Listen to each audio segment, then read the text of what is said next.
한국도 초고령 사회 될 텐데 그때 가면 저 아파트 어떻게 될까? 그러고 가더라고요. 그래서 요즘 일본에서요 유행하기 시작하는 게 뭐냐, 부부만 남았거나 사별하고 혼자 되면 어떤 사냐, 시내에서 18평에서 20평짜리 병원 가까운 곳, 나이 들면 병원이 가까워야 돼요. 그다음에 문화시설 가까운 곳, 재미가 있어야 되니까. 그다음에 쇼핑 가까운 곳, 이런 데 사는 게 유행하기 시작하고 있어요. 대형 고층 아파트를 조심하셔야 됩니다. 근데 강남의 집값은 오르고 있거든요. 제가 보기에 좀 미친 소리 한다고 그럴 거예요. 그래서 제가 이 이상은 더 말을 못 하겠어요. 알아서 생각해 보세요. 그 다음에 이제 금융자산을 들려가셔야 되는데, 현금, 예금, 주식, 채권, 펀드, 보험, 연금. 옛날에 금리가 높을 때는 망설이가 없어요. 예금하면 끝나요. 지금은 1%밖에 안 되니까 한번 금융자산에 대해서 공부를 좀 하고 해야 되는데, 첫째, 수많은 금융상품은 저축상품과 투자상품으로 나눠진다. 요거 하나는 오늘 꼭 기억하고 가세요. 이게 미국의 중학교 책에 나오는 거예요. 그래서 미국에서는요, 중학교만 졸업하면 저축이라는 말과 투자라는 말이 어떻게 다른지 이건 알거든요. 우리는 학교에서 이런 걸 배운 일이 없기 때문에 대학을 졸업해도 저축해서 돈 모으자, 투자해서 돈 모으자, 뜻이 비슷한가 보다. 아닙니다. 상반된 개념을 갖고 있습니다. 저축의 뜻, 아껴서 모으다. 지급액이 확정된 보험에 드는 거, 지급액이 확정된 연금에 드는 거, 이거를 저축상품이라고 그래요. 저축상품을 사시면 늘어나는 속도는 느리지만 원금이 깨지는 법이 없어요. 왜? 금융기관이 운용의 결과를 책임져 주기 때문에. 그러니까 귀찮으시면요, 금융기관이 책임져 주는 상품은 저축상품, 책임 안 져주는 상품은 투자상품. 요거라도 외우고 가세요. 그러면 어떤 돈을 갖다가 예금을 해야 되느냐? 단기간 내에 써야 될 거. 원금이 깨져서는 절대 안 되는 돈. 이거는 그냥 눈 감고 예금해야 돼요. 그러면요, 투자의 뜻은 뭐냐? 가능성을 믿고 자금을 투하하다. 주식, 채권, 선물, 옵션, 펀드, 보험 중에서도 변액보험, 연금 중에서도 변액연금. 이거는 잘하면 돈을 벌어. 잘못하면 원금도 깨먹어. 리스크가 따르는 상품. 근데 여기 선생님 중에 분명히 두 서너 분 변액보험, 변액연금도 분이 계십니다. 문제는요, 들었는지도 모르는 분이 더 많아. 이게 문제예요. 근데 이것이 연금 보험으로 이름이 되어 있지만 앞에 변액이 붙어 있으면 이거 펀드거든요. 그 사실을 모르는 사람이 너무나 많아요. 그러면 어떤 돈으로 투자를 해야 된다는 거냐? 단기간 내에 써야 될 돈은 따로 마련되어 있고, 시장에 장기간 묻어둘 각오가 되어 있고, 비상사태가 오더라도 놀라지 않고 참고 기다리겠다는 각오가 되어 있는 돈. 말이 그렇지 이게 쉽습니까? 이 골차분을 내가 왜 해야 돼? 금리가요 10몇 %면 이런 거 안 하고 살아도 돼요. 문제는 1%밖에 안 되니까. 그래서 앞으로 투자에 관한 공부를 좀 하셔야 되는데, 문제는요, 투자에 관한 공부라고 하면 다 뭐냐? 주가 예측, 부동산 예측, 예측에 관한 공부라고 생각하거든요. 근데 보통 사람이 단기 예측은 불가능하다, 이러고 시작하는 게 좋아요. 아까 성공해서 서울 사장 발령 받아왔다는 재미가 보였죠? 그 사람은 세계적인 펀드 매니저로 날린 사람이거든요. 얼마 전에 뭐라고 하냐면, 누가 자기한테 주가 전망 물어보면 미치겠대요. 모르니까. 그 도사도 모르는 걸 우리가 어떻게 알아요? 그러면 공부하라며. 뭔 공부를 하란 말이냐? 자산관리의 기본 원칙. 제가 오늘 2시간 고함 질린 게 뭐냐면 자산관리의 기본 원칙이에요. 그리고 전문가를 활용하는 법. 이 사람이 전문가이냐 아닌지 식별하는 법. 이 정도의 공부를 해둬야 돼요. 제가 책을 보내드렸는데 받으셨습니까? 소책자? 저 선생님한테 얘기할게요. 그 책을 꼭 한번 읽어보시고, 공짜로 드린 거예요. 그 비싸게 맡긴 거거든요. 그리고 더 좋은 책을 사서 공부 좀 하세요. 그리고 공부를 하면서 오늘 꼭 하나 이해하고 할 일. 리스크, RISK. 이 리스크에 대해서 이해를 좀 제대로 하셔야 돼요. 왜냐하면 지금 우리나라는요, 이 리스크를 위험이라고 번역하거든요. 큰일 났어요. 10몇 년 전만 해도요, 우리나라 사모님들이 세계에서 깡이 제일 좋았거든요. 그때는 이 아줌마들이 이렇게 무모해서 어떻게 겁이 났어요. 근데요, 지난 10몇 년 사이에 우리나라 사모님들이 주식 사서 깨먹어, 펀드 사서 깨먹어, 아들 취직했는데 잘려, 딸 시집 갔는데 고약한 자식 만나? 지금 잘 보세요. 우리나라 사모님들 눈에 보이는 거는 위험밖에 안 보여. 입에 위험을 달고 다녀. 위험한 놈 만나지 마라. 이건 주로 딸한테 하는 얘기입니다. 위험한 회사 들어가지 마라. 공무원대라고 난리잖아요, 지금. 위험한 상품 사지 마라. 자기도 모르는 사이에 애들을 지금 쪼다 만들고 있어요. 큰일 났어요.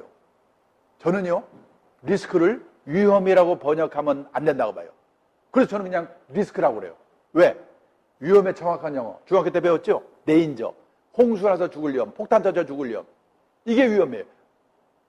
그러면 리스크의 정확한 번역은 뭐냐? 불확실성. 잘 될 수도 있지만 잘못될 수 있는 거. 이게 리스크예요. 근데요, 몇 년 전까지만 해도 안전빵이 있었거든요. 은행의 예금만 해도 책임져 주면서 금리를 10몇 번 주었죠. 판검사, 의사 몇 가지 직업만 선택하면 평생 보장이 됐죠. 근데 앞으로는 결혼을 하는데도, 직업을 선택하는데도, 자산을 운용하는데도 이 불확실성, 리스크를 안지 않고는 풍요로운 인생을 살 수가 없게 됐다는 게 문제예요. 근데요, 이 리스크의 라틴어의 어원이 어디서 나왔냐면 용기를 갖고 도전하다. 용기를 갖고 도전하다는 데서 리스크가 나왔다는 거예요. 저는 지금 우리가 이 시점에서 제일 시급한 게 뭐냐? 우리 새끼들도 용기를 갖고 리스크에 도전하되 관리할 수 있는 지혜를 배워야 우리한테 희망이 있다는 거예요. 근데 엄마들은 가지마, 도망가, 피해. 애들을 지금 병신 만들고 있거든요. 이게 지금 우리나라의 문제예요. 그러면 공부할 때까지는 어떻게 하란 말이냐? 급한 대로요, 여기 있는 6가지만이라도 꼼꼼히 살펴보고 가입을 하면 큰 실수가 없다. 앞으로 5분이면 끝납니다. 내가 이번 달에 월급 타서 쓰고 50만 원이 남았다. 50만 원으로 노후 대비 금융상품을 사야 되겠다. 그러면 제일 먼저 할 일. 사려고 하는 이 금융상품이 금융기관에 갖다 맡기면 책임져주는 저축상품이냐? 예금처럼. 잘하면 돈을 버는데 잘못하면 원금도 깨먹을 수 있는 리스크가 따르는 투자상품이냐? 이거를 확실하게 하고 사셔야 돼요. 왜냐면요, 요즘 금리가 낮아가지고 가공된 상품이 많아서요, 제목만 보고 설명만 보면 애매한 게 너무나 많아요. 제가 얼마 전에 깜짝 놀랄 경험을 했습니다. 저희 동네에 70대 중반에 대학 나온 인테리 노인이 계신데요. 저한테 오더니 뭐라고 하냐면 요즘 금리가 너무 낮아서 미치겠어요. 이거 고수익 나는 상품이라는데 괜찮은가 좀 한번 봐주세요. 제가 한번 읽어보니까 한마디로 말하면 100% 위험이 없으면서 위험 제로, 그리고 고수익을 낼 수 있대요. 그럴 수가 있습니까? 사기거든요, 사기. 근데 멀쩡히 대학 나온 노인네가 사기에 넘어가려고 하니까요. 1980년대 초에 유명한 일수계가 있었습니다. 하루에 10,000원씩이요, 1년을 부으면요 1억 원을 받는 계예요. 하루에 10,000원씩 1년 365일 부으면 얼마 붙는 거죠? 365만 원. 그거 붓고 1억 원을 받아요. 그 개 이름이 뭔지 아십니까? 황당무계. 근데 작년에 한 사람, 재작년에 한 사람, 제 아는 사람이요, 황당무계에 넘어가가지고 몇 억씩 날렸어요.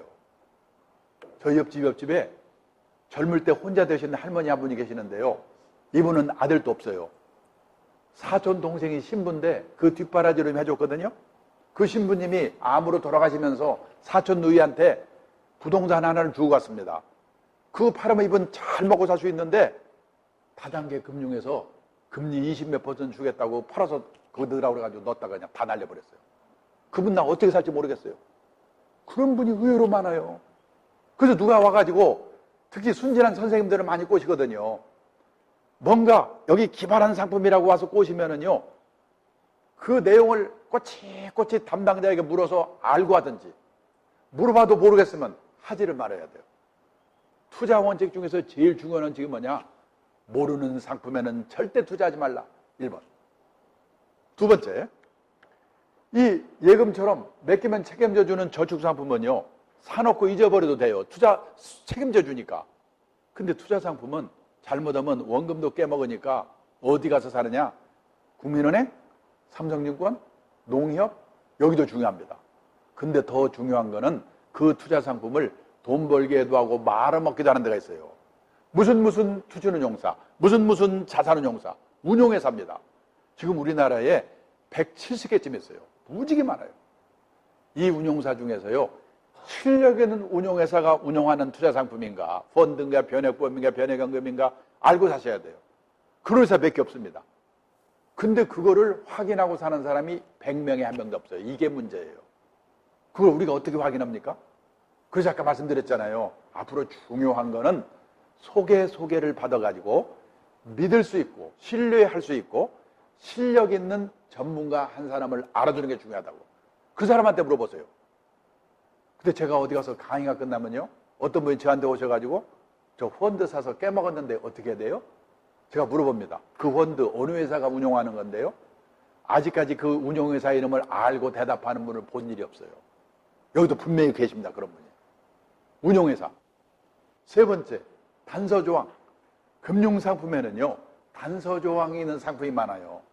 단서조항이 나쁜 게 아니고 알고 하셔야 돼요. 요즘이요, 중위험, 중수익 상품이라고 그래가지고 ELS라는 상품이 유행입니다. 나쁜 상품이 아니에요. 좋은 상품입니다. 근데 혹시 사셨으면 집에 가서 단서조항 하시면 다시 한번 읽어보세요. 그걸 안 읽고 사니까 문제가 있는 거예요. 여기 변액 유니버셜 드신 분이 한두 번 계십니다. 왜? 보험회사가 선생님들을 그냥 놔두지 않거든요. 그 나쁜 상품이 아니에요. 단서조항이 있어요. 회사마다 다른데 7년 이상 장기로 가입하면, 10년 이상 장기로 가입하면 세제 혜택도 있습니다. 연금 혜택도 있습니다. 보험 혜택도 있습니다. 그런데 도중에 해약하면 원금도 깨먹습니다. 그런 단서조항이 있어요. 근데 파는 사람도 얘기 잘 안 해주고 사는 사람도 잘 듣지도 않고 이거 좋은 거지, 좋은 거야, 좋대요, 그냥. 그래서 샀어요. 3년쯤 지나서 갑자기 돈이 필요하니까 가서 해약을 하면 정기예금처럼 이자는 안 주지만 원금은 다 주겠지. 근데 원금도 절반밖에 안 준다니까 싸우고 난리잖아요. 원래 그렇게 설계된 상품이에요. 단서조항. 네 번째, 적합성. 어떤 사람한테는 참 좋은 상품인데 나한테는 맞지 않는 상품이 있어요. 직장인이요, 컴퓨터 앞에 앉아가지고 선물 옵션 사탑 팔았다, 주식 사탑 팔았다, 빨리 말려야 돼요. 그 사람은 회사 잘리려고 작정한 사람이에요. 제가 옛날에 사장을 할 때 사무실을 가끔 돕니다. 그러면 제가 지나가는 순간에요, PC, 컴퓨터를 팍 끊어내면서요. 왜 껐을까요? 둘 중에 하나. 야한 사진, 누드 사진 보고 있었거나 아니면 주식하는 친구. 내가 그런 친구 중에 진급 빨리 되는 친구를 못 봤어요. 주식은 하는 게 좋아요. 좋은데 하더라도 일주일에 한 번이나 보고 느긋하게 해야 되거든요. 왜? 직장인은 직업에서 성공해야 되니까. 가장 큰 투자 엔진은 자신의 직업이다. 그 시간에 일을 해야지요. 그래서 직장인은요, 우량 펀드 사가지고 원칙대로 우직하게 하는 게 최고예요. 적합성. 그 다음에 세금. 옛날에는요, 세금은 부자들만 생각하면 됐거든요. 근데 앞으로는 서민들도요, 절세 상품을 잘 활용해야 돼요. 지금 정부가 국민들의 노후를 책임질 수 없으니까 노후 준비하시라고 절세 상품을 많이 내놓고 있거든요. 그거를 잘 활용해야 돼요. 마지막으로 수수료. 펀드 사시면서 보험 가입하시면서 수수료가 얼마나 되는가, 이거 물어보고 사는 사람 100명에 한 명도 없어요. 근데 선진국의 투자가들은요, 펀드 살 때 제일 먼저 물어보는 게 수수료거든요. 남 좋은 일만 시키니까. 급한 대로 여기 있는 6가지만이라도 꼼꼼히 살펴보고 가입을 하면 큰 실수가 없다. 그리고 아까 말씀드린 그 소책자 받으셔가지고 공부 좀 하십시오. 정리하고 끝내겠습니다. 100세 인생은 꿈이 아닙니다. 재수 없으면 120살입니다. 가장 확실한 노후 대비는 재테크가 아니고 평생 현역이다. 돈 있으면 있는 대로, 없으면 없는 대로. 언제 아플지, 치료비가 얼마 될지 모르는 건강 리스크는 보험으로 대응을 하고, 세상을 떠날 때까지 최소 생활비 정도는 연금으로 대응을 하고, 그보다 더 풍요로운 인생을 살고 싶으면 재테크를 한다. 그리고 부동산과 금융자산의 적정 비율, 이거를 항상 생각해야 된다. 그래서 오늘 제 강의의 결론은요, 당신의 노후는 당신의 부모님과 다릅니다. 생각을 바꾸시고 실천하십시오. 그리고 제가 너무 서둘러서 한 서너 시간 해야 될 거를 2시간 하느라고 너무 서둘러서요, 잘 소화가 안 되신 분들은 저희 회사 홈페이지에 오시면요, 이 동영상 강의가 있으니까 참고로 보시기를 부탁드리면서 제 강의를 끝내겠습니다.